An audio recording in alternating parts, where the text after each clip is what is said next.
spoke to my grandson to find out about you. But a small example is that the woman who's doing the laundry. Those little things do add up, and I think that's where Man United fans are probably really scared right now, because they're going, oh no. So try and run in again. You go, oh sorry.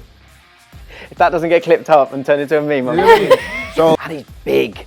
You know, like if you're the opposition, you'd look up and maybe you might think about playing that pass, but actually, oh, Rodri's there. Rodri's already seen it. you're probably the first to talk about Rodney's protecting the back four and interceptions.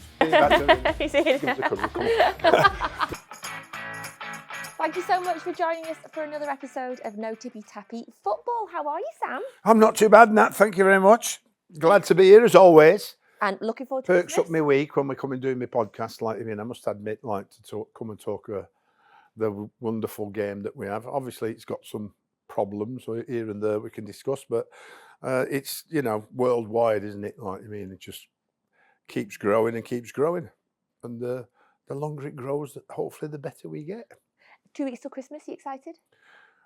Excited about sitting and eating too much and watching more and more football, because it'll be on all the time. Like, I mean, I'm not going away this new year, so I shall be here, and hopefully we'll be doing a few podcasts in between to talk about the hectic Christmas period and how many players and managers will be suffering through that period, where their Christmas won't be as good as most people's, because they'll be sat worrying, not sleeping as always, and trying to get the next result. Whereas the ones who are doing well and at the top can stay on top of it. They won't relax, but they'll stay on top of what's happening, and try and protect the players from all sorts of what's going on over Christmas. You know, not eating too much turkey or turning down that glass of wine, and which is what they all must do. Like, I mean, and get through that period and hopefully come out at the other end.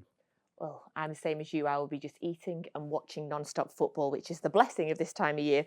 Now, we have a very special guest on today, a different guest for us. Of course. It's certainly different for me. So I'm very interested in, obviously, this the obviously breakthrough in the streaming, and obviously you like YouTube? James. Well, I'm becoming addicted. My wife's getting a bit annoyed with me, aren't you?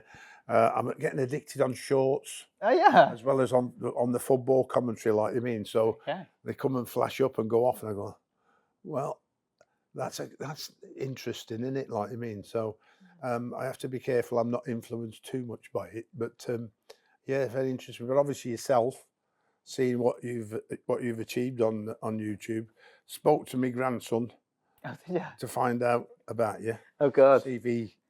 Ollie's 15, like, Granddad, I've watched him, like, I mean, you know, I've seen what he's doing, because they're all into football, like, I mean. So I'm very pleased to have you here and very interested on our chat today, and of course looking forward to talking with you. Yeah, me too. I mean, it does feel a bit like two worlds colliding, but Natalie, you kind of, you know, you've been in a few different eras of it all, and but it's doing a bit of research on yourself. I think you've always been very open to sort of new things, new ideas. Oh, absolutely. And that's kind of where I've sort of gone with YouTube a lot of the times, because there's so much information out there. You've got an opportunity to hopefully kind of get it across to people and have a good conversation. So that's generally what I try and do. James Lawrence Allcott, as your YouTube channel is. I know, yeah. Full name. Pure ego. Named it. I did full name. Do you know what? I just thought I was going to call it James Allcott. So my uncle and my granddad are called James Lawrence as well. So it's kind of it is a bit of a family name. I don't walk around saying, "Can you call me James Lawrence Allcott?" And actually, on reflection, I'm like, "Oh, that was maybe not the best idea." But have you got any children? I've got one, boy called. Is he called James? No, he's Koa Lawrence Allcott, so he's a Lawrence as well. But so it kind of James Allcott just felt too boring, so I just sort of tried to pizzazz it up with a Lawrence. That's all I could do. That's all I had available to me. Well, it's working. 358,000 YouTube subscribers as it stands. Maybe it's clicking over constantly by the time we do this. We're on YouTube as well. We don't have as many as you. You know, we're on a ride. But how would you describe, if Sam didn't know you, how would you describe what you do to Sam? I would say that. I think that there is an element of journalism in it, because for me specifically, so I'm a QPR fan, so when I was thinking about who am I going to talk about, I actually quite like having QPR off to the side as my sort of certainly a guilty pleasure, not really, let's say a guilty pain that I kind of go to and then step out of it. At the We moment, are, aren't you? absolutely. So, yeah. But I then end up thinking, oh, who should I talk about? And so I just love the game. I love the game itself. So I wanted to be able to kind of try and get that across. So I think it's a mix between sort of out and out journalism, but also, you know, those pub conversations that you would have or chats you would have, you know, in your WhatsApp group. Football's all about opinions, and you can be right or wrong, but I think the best thing you can do is try and articulate and back up what you're saying. So for me, having had a TV background, the idea was that can I make something that feels like it's allowing people to go down the pub and sound like they know what they're kind of talking about. So that's the aim. I am wrong consistently, all the time. We all are, especially with football. But yeah, I think it's just a bit more of a free and a more sort of fun playground for making good conversations. That's kind of what I'm trying to do. It's obviously working. So, I mean, it's not nice to hear that you're not down that all criticising route like a lot of people are doing today. Like, I mean, it's just, I mean, you'll obviously. I could chuck a rant out there if you need. Around, like, yeah, but I mean, again, we can all do that. Like, I mean, we're always into. Never been anything other into constructive criticism in terms of how the game is. But I mean, you know, the above and beyond that happens, I think, across football now is obviously what sadly seem to be brainwashed into what more and more people want to see. Like, you mean, you've got a podcast as well. Yes. And Sam's coming on your podcast after we film ours. You're doing yours. What's yours called? I'm so excited. Yeah. So it's called The Ripple Effect. It's with Spotify. Well, I hope the ripple effect goes on us. Well, yeah. So the ripple effect comes in like that, and we get a few more followers on our podcast. Well, and we've spoken about Sam a lot on the podcast actually because of you know, of the moments in time that you've had. Obviously, the England job and what would it have looked like in terms of your style of play being. Again, I think something I want to kind of get into is the myth busting of how sometimes people think that your style of football is not the way, the labeling that goes on. But you don't get to do what Sam did and reach the heights he got to if you don't know what you're talking about. So for me, honestly, it's just about a bit of curiosity to kind of go. And I've noticed this a few times. I actually did this 8 years ago. I sat down with Jack Collison. We actually spoke about him at West Ham and how the difference between a Zola midfield and a Allardyce midfield, and it was really, really interesting. So it's kind of come round full circle. So we're going to be going through some of your. Jack's doing very well in the States now, isn't he, Jack? Yeah. Atalanta, is he? Yeah. Like I've seen he's developed really, really well. I mean, Atlanta. I always do that wrong. Yeah, sadly, his career was cut short by unfortunate lack of diagnosis on his knee. Yeah. I don't know if he talked to you about that. Like, I mean, this lad was a terrific footballer, but in my time there, he was non-training through the week because of his knee, and this was only in his early 20s, and we had to just keep him with the physio, keeping his muscles strong for the need to cope with the pressure of playing. He had an engine, didn't he? He had a real engine, real talent. Like, I mean. But unfortunately, that talent was restricted by that knee, and I think ultimately packed in about 27. I think. Early, I think it was 27, 28. But we are going to start this week by talking about Manchester United. Oh. And Sam's immediate. If you're listening on the podcast, Sam has done a grimacing face there because wow, things continue to be strange. So, before I get accused of bias, as I often do, because I'm what I'm going to say now, this is facts, Sam. These are all facts. This is an overview of Ineos since they've taken over at Manchester United. This is an overview of them so far. So they extended Eric Ten Hag's contract, and then they sacked him. So that cost them a few £1 million if rumours are to be believed. They appointed Dan Ashworth, and then they let him go. So that's apparently cost him around £10 million getting him in from Newcastle, and then sacking him. Now, the reason apparently is because Ashworth wanted a British head coach, but we'll get on to that. They've let Sir Alex Ferguson go from his official ambassador role. They've hiked up the ticket prices, which is now £66 for kids because there's no concessions. They've made mass redundancies across the whole of the business. They've disregarded the women's team, and they've had the worst on-field results since the 1980s. 28 league games, 35 points since takeover. So there's no bias in there from me. That is facts. That is facts. What is going on at Man United? Look, I think there's two ways of looking at it. I think it would be absolutely fair for people to feel, Manchester United fans in particular, obviously, to feel very nervous about a word. Here's the word that everyone's saying: optics. I'm talking about optics. The optics aren't great here. It's not a great look to have someone that you've spent a lot of time trying to get, having this idea of having people that are best in class, and then it kind of not working out. I was trying to think about that. What's a sort of positive way of looking at it? The positive way of looking at it is that Ratcliffe, who's kind of known for building businesses, turning business around pretty quickly and moving quickly and being quite ruthless. Another way of putting that is failing fast. And if you fail fast, then you're going to get to hopefully a good answer quickly. And I wonder if that might be something at play here.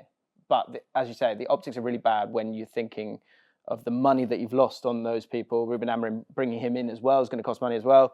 And then the fabric of the club being torn apart a little bit.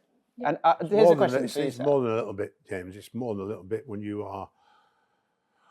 are taking away the heart of Manchester United by the fact that people who have worked there for 15. You can understand the clear out that's called probably in every industry when somebody takes over deadwood, right? Where they find to be coasting along, but there's a lot in that football club that have been totally dedicated to that football club for many, many, many, many years.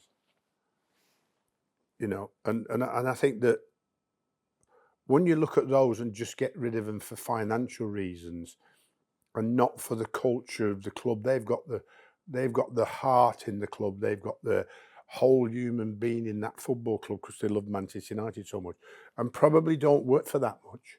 Yeah, I think that's a really good point. You understand what I mean? It's a drop in the ocean, isn't it, in comparison? Yeah. Jim Radcliffe's a ruthless businessman who makes money. But within that ruthless businessman that makes money, without any, football is about compassion. It's about enjoying the working environment. It's about wanting to come to work, feeling like, and I think really most industries are like that now. Most industries are talk out about the people who work in the industry, the ones who bring success, not the product that's made, not the product that you sell.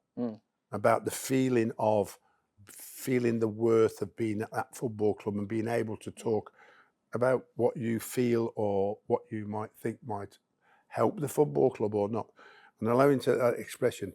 And that is being sort of cut on many ways. So I understand cutting back the costs, and I understand like looking at the situation and saying there's too many people working here. There's too many people. Why are they doing that job? So on the other side of it, whatever money is saved has long gone on paying Ten Hag off. Yeah, it's gone. Yeah. So it's all gone. Yeah, I think that's the thing with the feeling of it. You've got look at the top. If relationships aren't working, you've got to change that. That's understandable.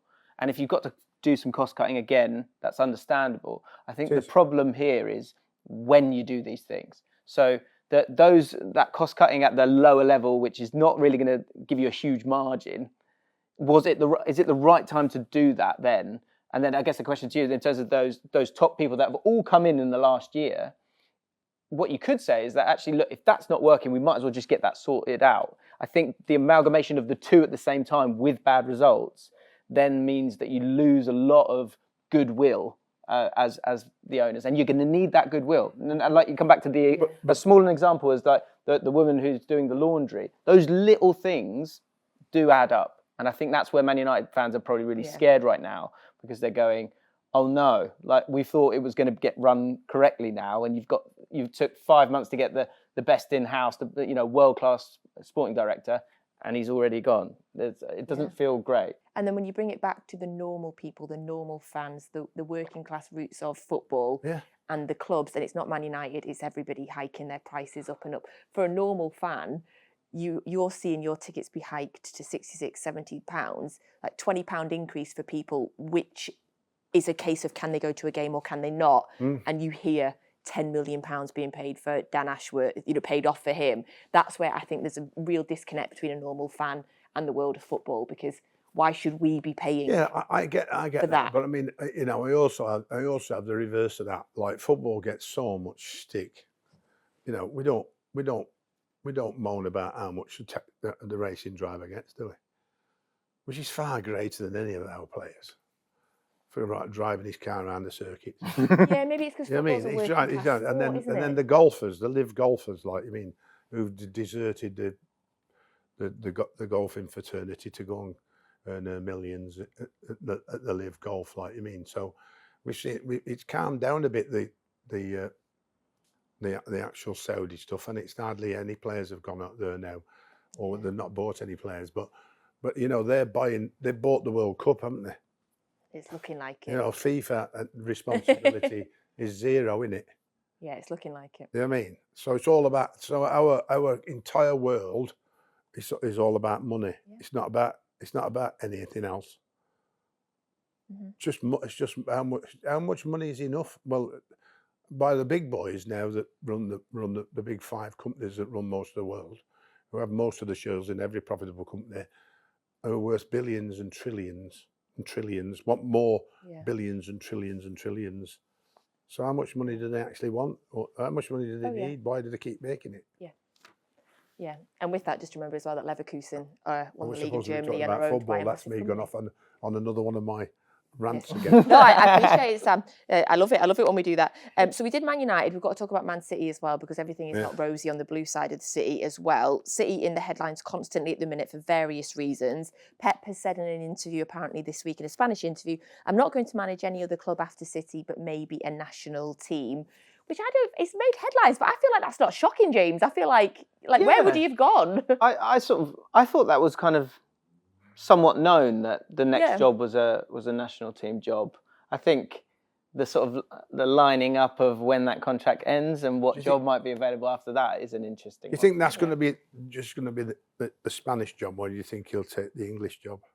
Oh God, it'd be my worst nightmare if he took the England job. I think it'd be a big push for him to take the England job. I think the country would love it. If he was a willing participant, what I mean. Would you have him as an England manager? No, I don't ever have it. As much as Pep is one of these great coaches, it's still going to be English for me. James? I agree with that. I think it's our best against your best a lot of the time, and I think when you're a country that's as strong as England, I generally would I'll support whoever our manager is, but I think you've got to invest in your own coaching, and so I think it's a bit of a sad indictment that we're either in a world where people can't believe in someone who's inexperienced enough, or there aren't those managers out there that supposedly have the CV to take the job that are English. But Pep, I mean, look, if you are just trying to get the best manager, it's Pep, isn't it? And especially with being comfortable in this country, will know all the different players. The football that we would play you'd hope would be sensational, especially with the squad that we've got as well. It does feel like the stars are aligning there a little bit. I think from what I'm aware of, although Pep played for Spain, I'm not sure he would take that job, maybe with the Catalonian side of it. Yeah, lots of politics over there, isn't there? And different, lots, yeah. Yeah, different areas, how would you languages, in fact. Different languages. Yeah. In Spain. Yeah. Don't they? I think there's three, isn't there? Three different types of Spanish. But yeah, I would hate Catalan or whatever. Yeah. I would absolutely utterly hate it if Pep left us. I don't know dos cerveza, por favor. You have to order a beer. Do you not get to enjoy Pep for a bit longer? No, I don't want to enjoy Pep as England manager. You're mad. No. Because it doesn't work for me either. England fail, which is great for me, but I don't want to see Pep fail, or England do well because Pep's done well. And so you're not English? No, I'm Scottish. Apologies. So there we go. But Yes. Man City only survive on the basis of infrastructure. On the basis of their infrastructure it took them about, I'd say about 3 years to learn the game, and they very quickly found out about who they can trust and who they couldn't, and what they needed to do to build the infrastructure of Man City for the long term. You walk into Manchester City now, and it's just a great pleasure to go there.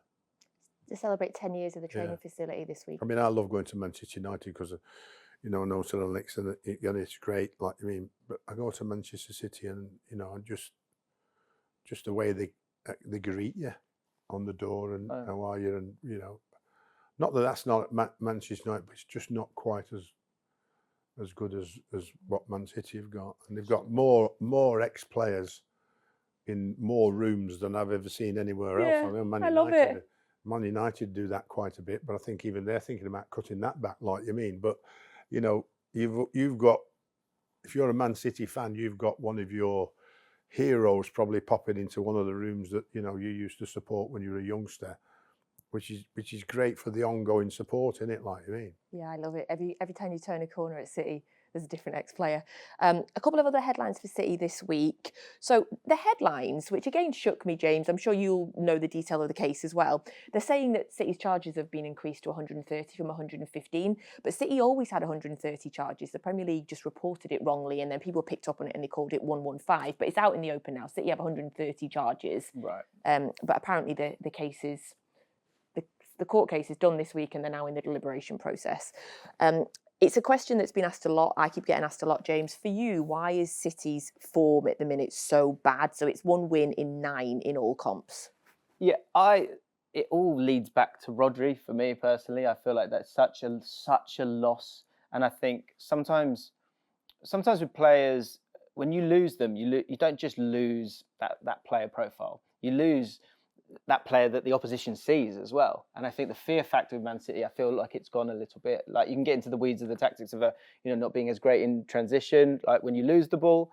But that was a problem last year. But Rodri kind of put out a lot of those fires. But also, he's so good on the ball, and he's big. Like if you're the opposition, you'd look up and maybe you might think about playing that pass, but actually, Rodri's there. Rodri's already seen it. That's another thing people don't see a lot of the time is, say, someone like Michael Carrick was a great example of that, where he would already have shuffled across and seen the pass that you wanted to play. So you don't play that pass, so you don't get the stat. And Rodri's another one that's kind of great for that. And I think when you lose him, you lose a lot of control. And I just keep coming back to that as much as anything, because the rest of the squad, I think you could swap out players and move them around. But I think Rodri, you just don't have that backup like you did with Fernandinho, and you had Rodri there to sort of come in. You don't have that, and I think for me that's a big one. And I think the confidence eroded from there. So Rodri's not about what he does on the ball. This is the opposite of that. Somebody actually talking about it. So the exposure of Man City's back four is being found out a little bit by the fact because Rodri's not protecting them like he used to. Yeah. But nobody ever talks about. You're probably the first to talk about Rodri's protecting the back four and interceptions, and how important that is. Like, I mean, how you read the game, and when you read the game out of possession, that the amount of times you can win possession, like Man City win possession more than anybody else, or as much as anybody else on frontline pressing. All right, so it's very rarely you got to Man City's back four. Yeah. And when you did, you had to make sure you capitalised on it, because you had fewer chances than you probably ever get in any other game recently. So Rodney's protection, and probably the front lads not shutting down as probably good as they used to at the moment, because there's a little bit of, I don't know whether the word's anxiety or fear that's never been experienced by Man City before because of the amount of losses and pressure that's come on them. Mm-hmm. So all of a sudden a player now is not quite as confident as he used to be. So Rodney, yes, but the rest of the team, and the back four's being exposed far more now than it's ever been exposed, and they're not coping well with it. Mm-hmm. So it's an all-round out to possession thing that you need to get back. That the protection needs to come from everybody in front of the back four, and the back four need to have more responsibility. If it's not that they can do their job properly defensively, in other words, you should be able to handle one-on-one at Man City if you're a defender. Do you think Pep should change? Because when you have, I think all he has to do is find a solution as quick as he can, and on what he's got available at the moment. Isn't a lot. You know what I mean? So a change of tactic for a while to calm the players down and get them on the right track, which only comes back by winning. Kevin De Bruyne is a miss.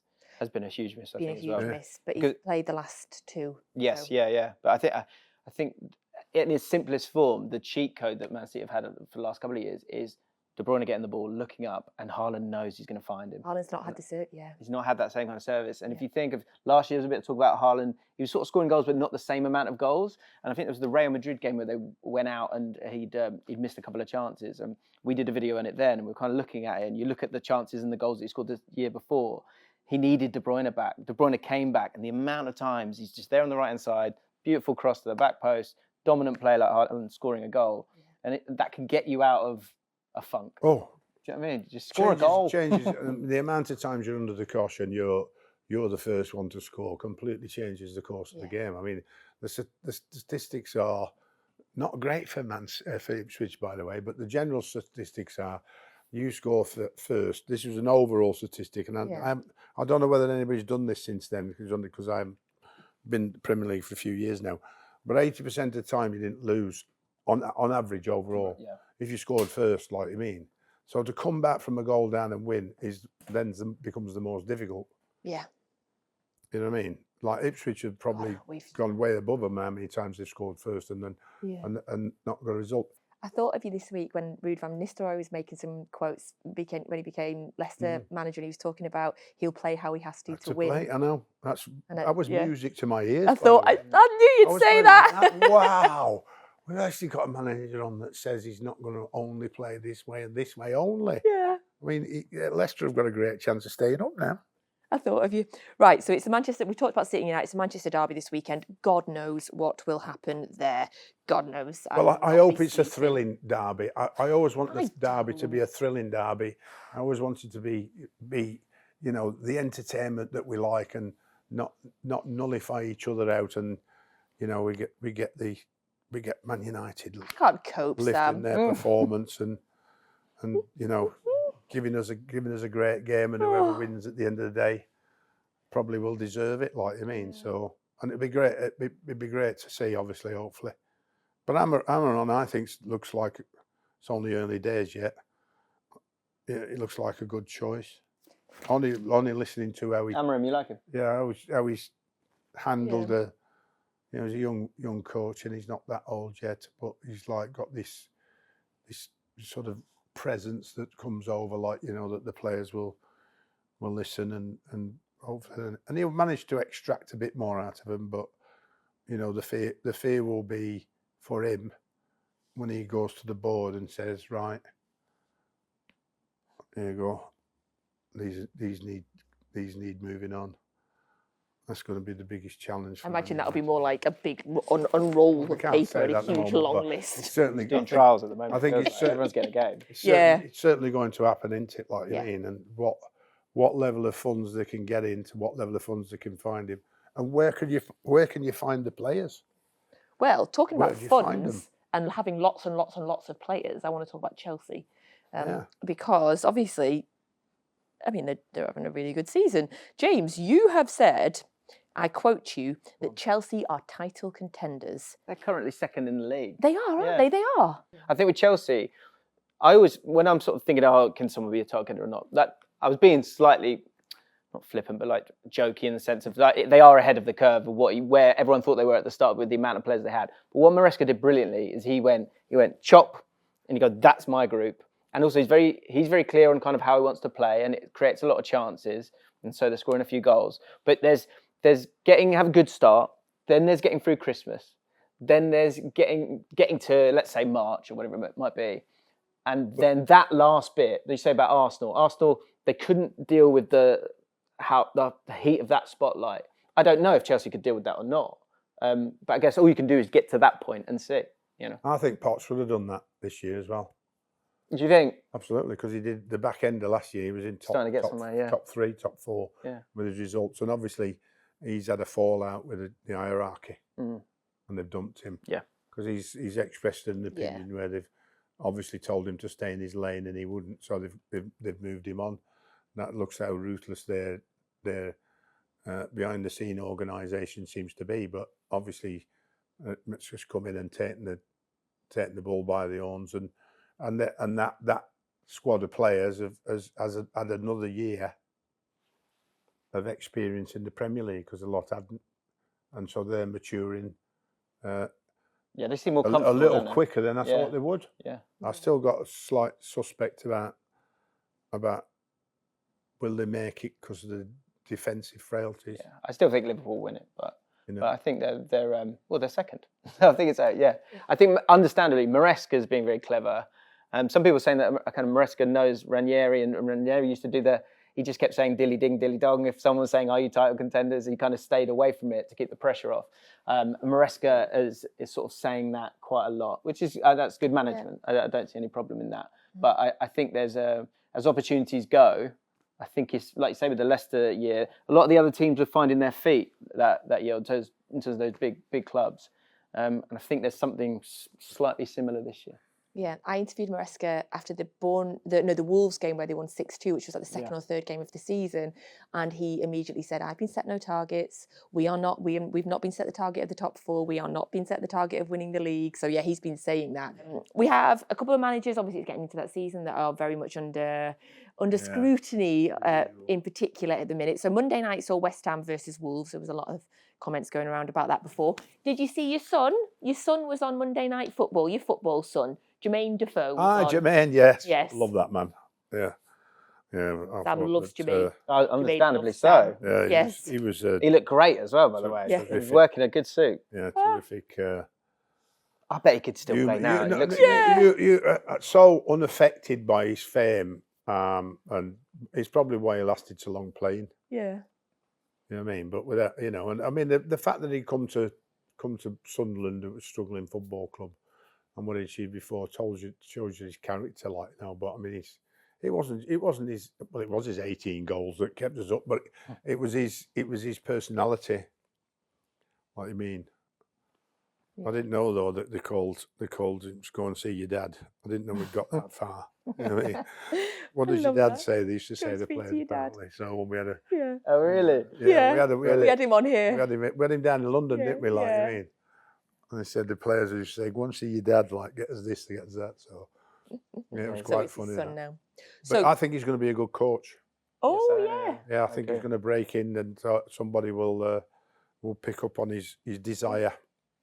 Well, the coaches at West Ham and Wolves, the head coaches, whatever you want to call them, Sam. So Gary O'Neill mentioned in his post-match interview again about how many players they'd sold. And they have over recent years. If you look at Neto, Neves, obviously Nunes, Kilman. Shouldn't say that. Yeah. Well, he's saying they've sold and they've not replaced. I think he's basically saying, what am I supposed to do? He also said, which I think is because of the pressure he's under, because I know Gary played for me when I was at West Ham. And he's also said, "I'm the hardest working manager in the Premier League."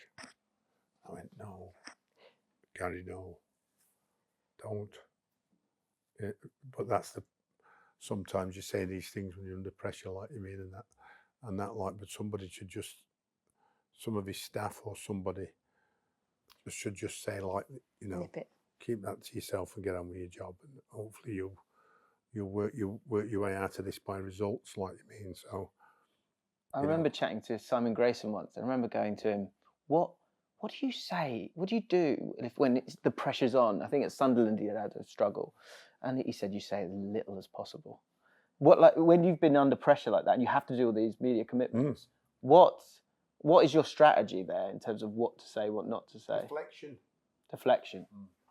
So is I guess this deflection is then towards kind of the ownership, or it could be misconstrued? Well, not particularly. Criticising the ownership is not a great thing to even consider about, like you mean. But deflection is part of your job, and to deflect away from the pressure on the players, and some of the time you take the heat on yourself, like you mean, and you know, just because it's your players that are going to get you and your day-to-day work and your coaches and everybody else that the staff looks after the players is going to get you out of trouble. But ultimately, that's the players who are going to go on the pitch and do that, like you mean. So you deflect by keeping the pressure off them, because everybody wants to criticise.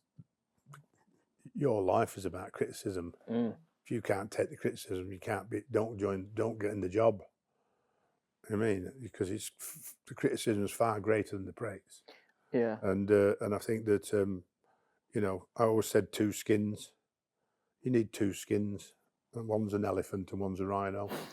Well, talking about deflecting, and it's funny you mentioned there the hierarchy as well, because Christian Romero took a deflecting swipe at Tottenham's ownership this week. I don't know if you saw it. Another one. Yeah, so he said it's always the same. First the players, then the coaching staff changes, but it's always the same people responsible. Oh, He's not going to last long, is he? If Daniel has his way. wow. I think that. Great. You know, it's Tottenham's. It's just the same old, isn't it? You know what I mean? So they're getting the Tottenham are getting the style of football that they want.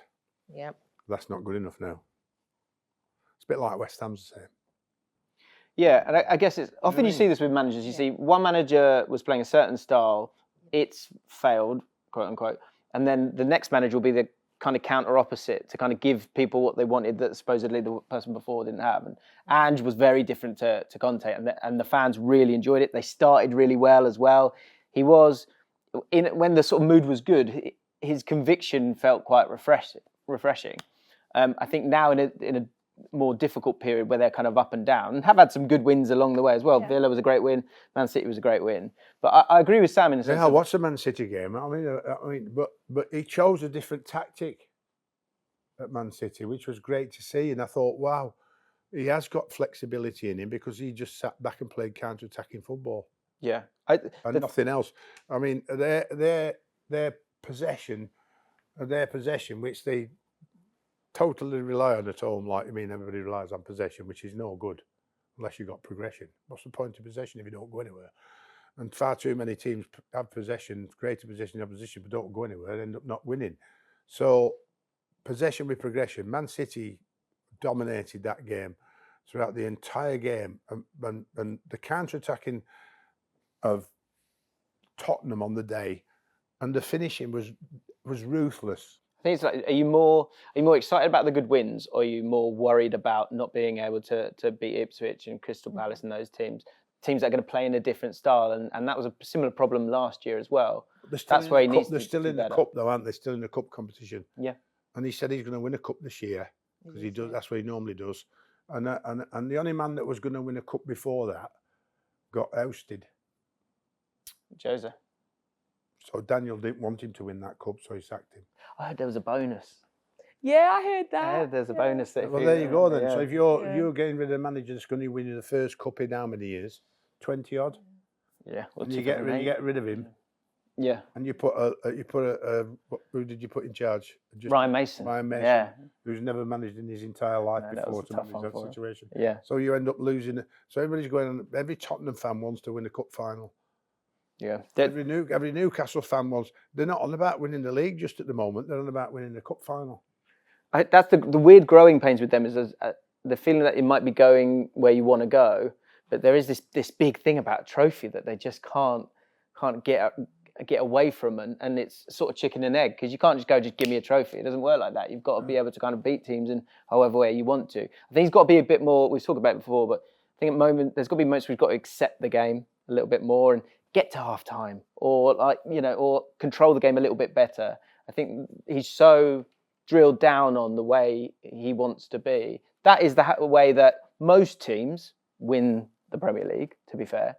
But I think the game against Chelsea, you can't get yourself into that position. They had an even better opportunity under Potts, if I remember rightly. I'm sure that they lost the league on the basis of, I think they should have kept all the squad and actually added onto the squad at that time. Instead, they didn't. And I mean, they threw it away that year, didn't they? Yeah, well, it was an opportunity with Leicester. You know, I remember the biggest one was that kerfuffle when they played away at Chelsea, like you mean, but they were looking like they were going to win the Premier League hands down that year. Right. We are going to have a little quick change around now. Podcasters, nothing changes for you, but we're going to bring in our tactic board. We're going to look at an Arsenal corner. So like magic, we've brought in our tactics board, and I'm really, really excited about this next bit, because while we were moving in the tactic board, these two were already going at what they would do. So my question to James and to Sam is, how should teams be defending an Arsenal corner? Because obviously Arsenal having unbelievable success at scoring from corners. They've scored more from corners than anyone in Europe's top 5 leagues. So James, you started playing here and you said you had a theory. Now, if you're listening on the podcast as well, you might want to nip over to one of our social channels. We'll put this on as a specific clip so you can watch how they move our magnets. And this is just a theory, so you could absolutely pull this apart. Everybody has to pull up with a theory. Yeah, you've got to try it, haven't you? Do, like you mean. So, I mean, the fact of the matter is they've won so many games purely and simply on this as well. Yeah, and the fear factor is raising higher and higher and higher against every club they play against now. Like you mean, so totally, it's a big plus for the change in Arsenal about how much more ruthless that they've become. Like you mean, yeah, and a couple of the characteristics are in swinging corners all the time, either going to the front post, more often going to the back post, although they've had success at both. I think there's 75 of their corners have been in swingers, 3 have been out swingers. Yeah. They're not bothered about out swingers. So that's one thing. The other thing being the fact that Arsenal have built a squad of giants. It's a big team. The back 4 are big.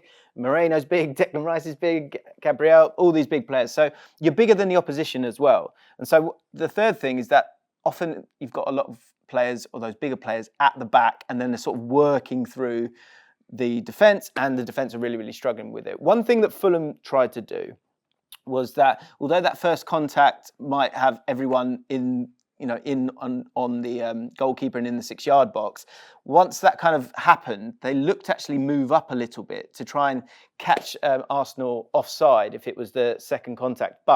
And they had a bit of success with it. But Saliba's goal was because one of the players kind of forgot about it. And I was saying to Sam before we got started, that's quite a lot to think about in terms of a cross coming in, also getting your line right, also trying to win that first contact. That's a lot of difficult stuff.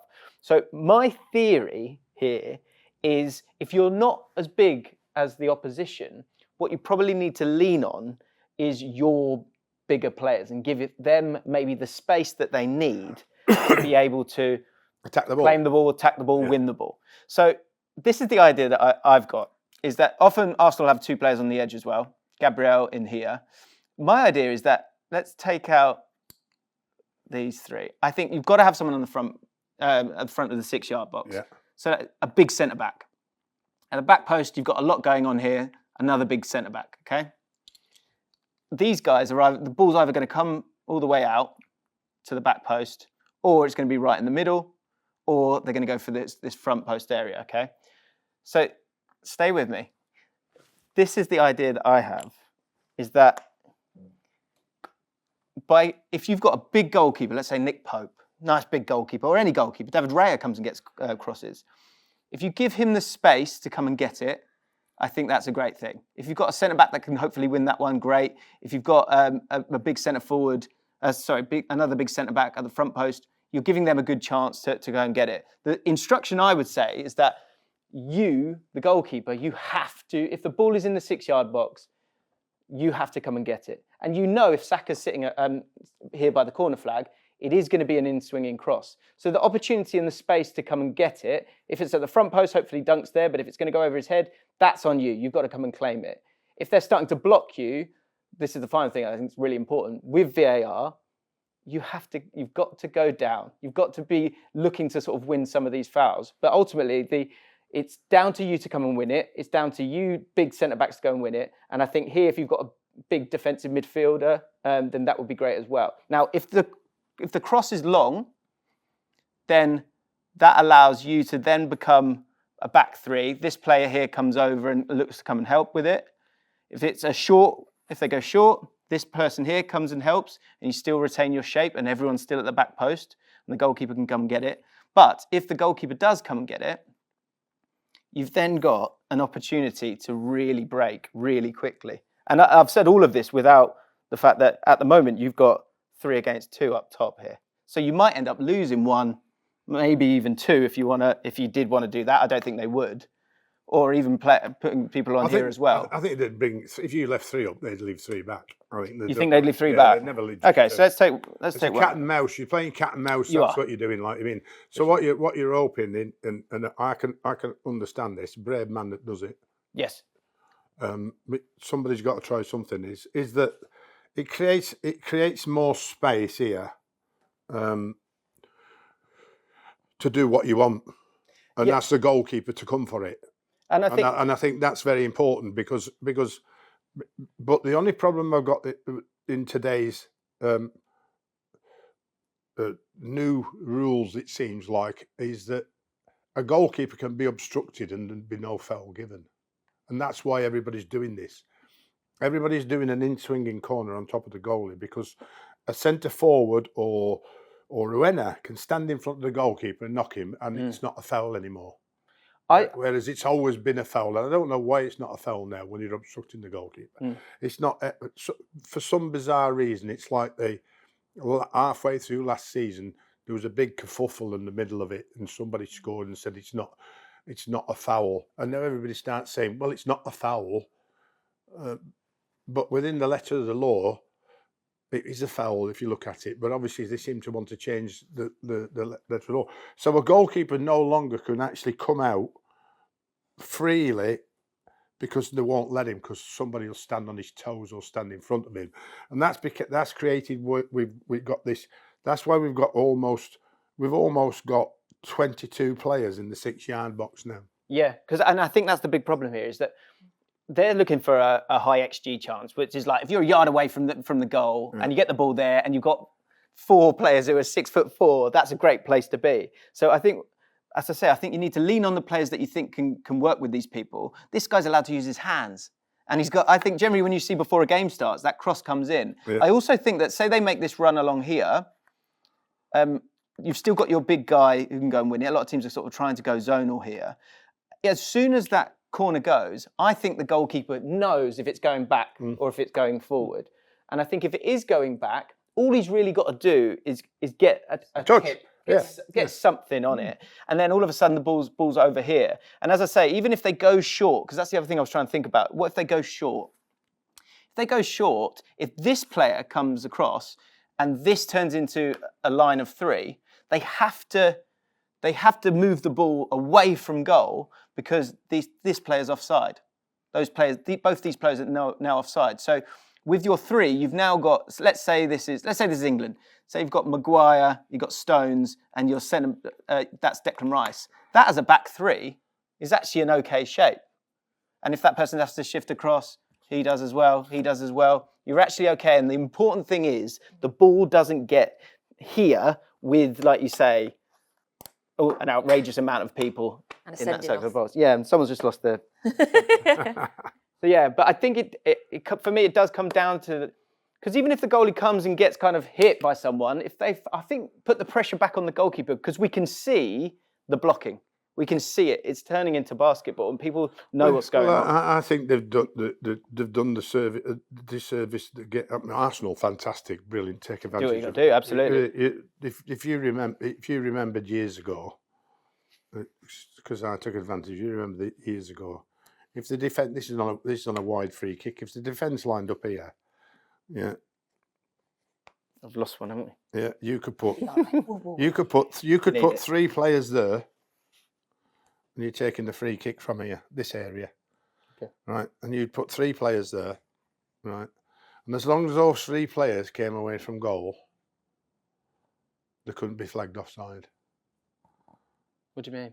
So the Blues take the ball's coming here. Yeah. From the blue?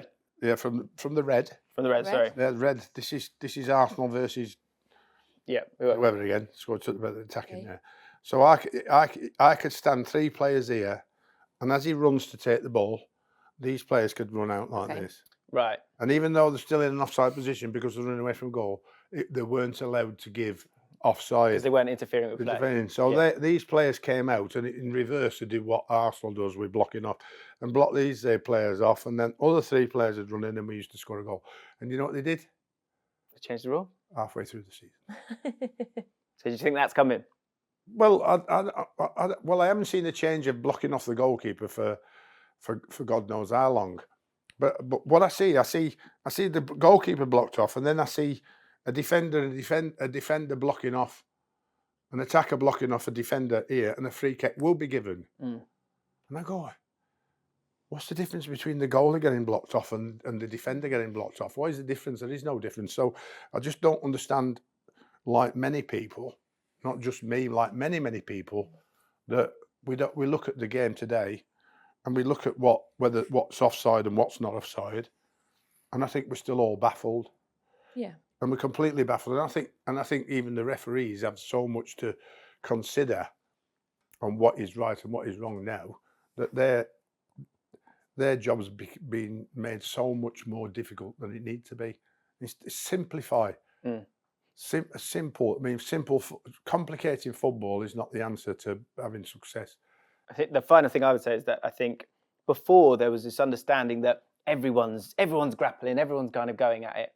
It is so choreographed now that I think you then people are starting to see the patterns, so that might lead to change. The interesting thing you're going to find is what you said, is you're going to find lots of other coaches will spend a considerable amount of time on trying to stop it.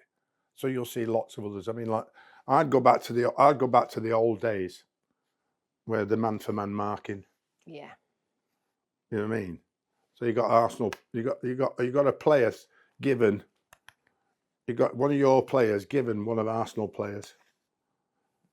So wherever they are, they're giving him, and then you'd obviously leave one there, and you'd leave one on the edge of the box.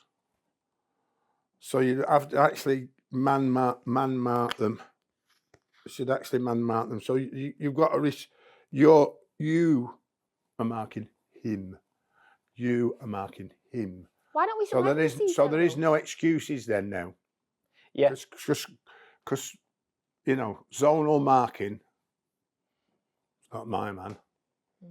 Not my response. So just think that also it leaves, when they're following him in, there's a lot of these can do. Just that. So you try and run in. Right, this is amazing. That's all I need to do. All I need to do, and you're knackered now. You're finished. So try and run in again. You go, oh, sorry.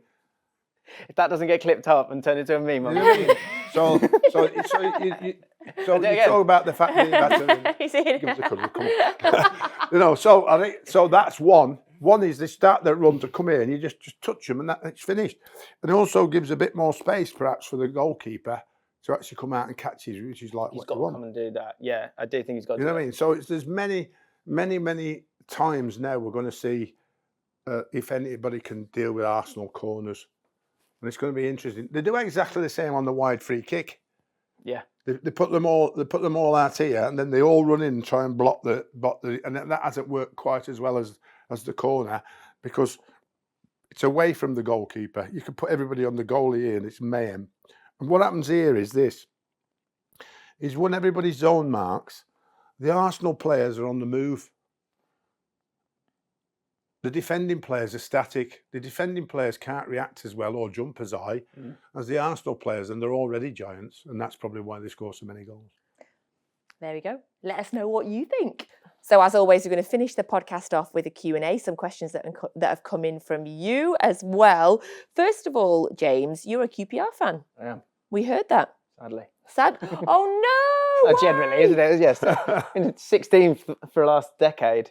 But no, it's my team. I love my team. We've had a few QPR players on. I saw Paddy Kenny knocking about. Yeah, we had Chris Samba, we've had Kenny, Natalie Manua, Sean Wright-Phillips. So Yes, you should go back and watch will, the Chris I will. Samba one because Do you know what I was really Yes. sad about? Didn't work too well with Chris. I feel. No. You know what I was really sad about?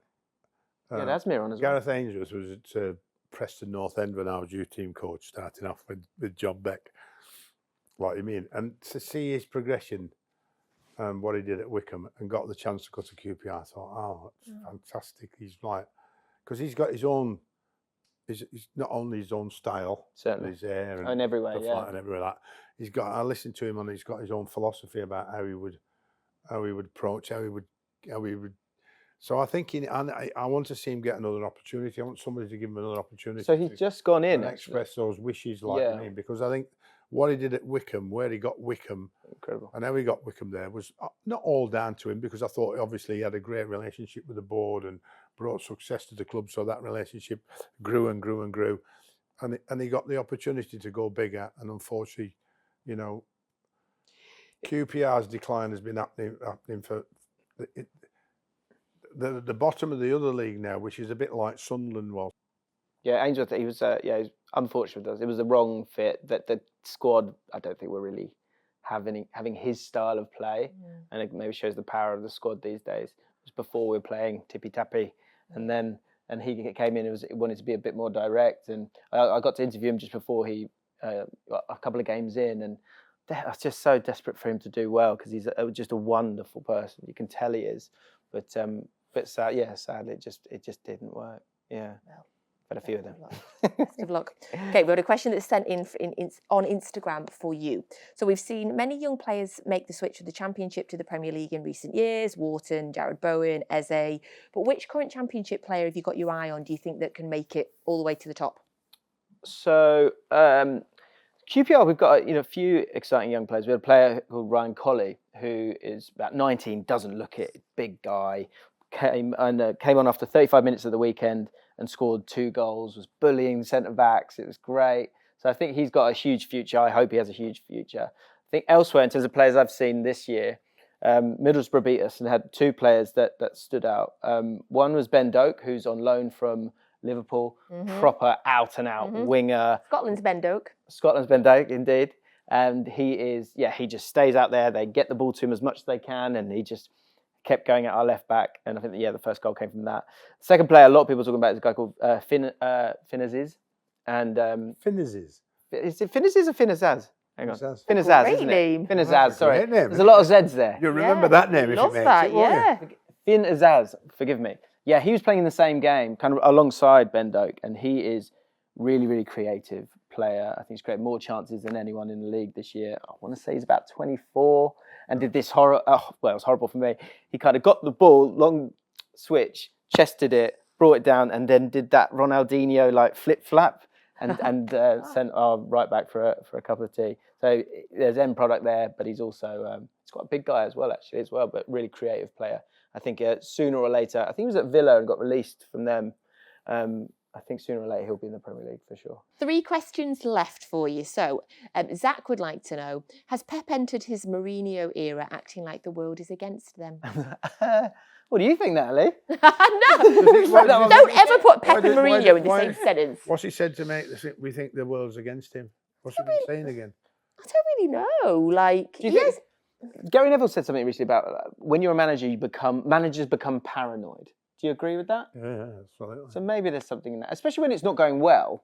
Yeah. There's obviously you're sort of scrabbling around for the answers, are you not? Like, can you do too much or too little? Like, sometimes you can second guess yourself, I'm guessing. Yeah, he's had a war of words with Mourinho. It's no wonder you become paranoid when you're in this job. I mean, impossible for this long. It's impossible not to. Yeah. So no, Zach. Yeah, no. Right. Next question that's coming. You'll love this one, Sam. Has Cole Palmer been the best player in the Premier League over the last 18 months? Yeah, absolutely, 100%. Yeah.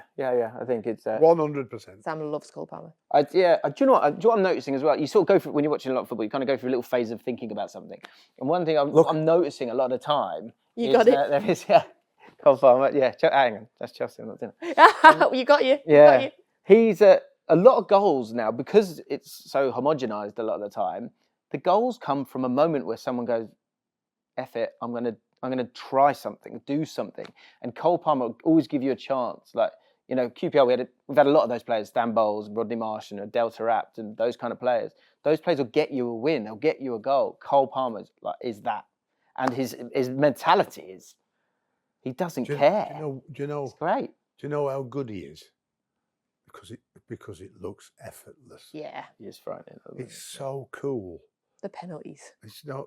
That's horrible. It's when he picks the ball up and he's like, you think it's almost like he's in slow motion. He just goes waltzing past them and then just, and you go, it's never rushed. It's never, you know what I mean? It's always at his own pace. It's always, you know, how he wants to predict how it goes. Like, I mean, You're welcome, that's Chelsea. That's You're welcome. world class. That, you know, Yeah. I don't use that word very often about players, but he's going in a world class element the way he's, I mean, his best position could be a worry for his England career because I don't think it's on the left or the right. In the middle. I think it's in the middle. Yeah. We'll see. Yes, so City created Cole Palmer and Enzo Maresca. You're welcome, Chelsea. You're welcome. I love it. Right. Yeah. Finally, hold on. Does it say finally or is that Finley? It might be Finley. It could be Finley. It could be finally. Finley as is. It could be Finley Wilby, or it could just be Wilby.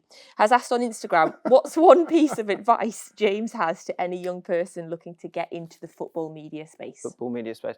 Crack on. Get started.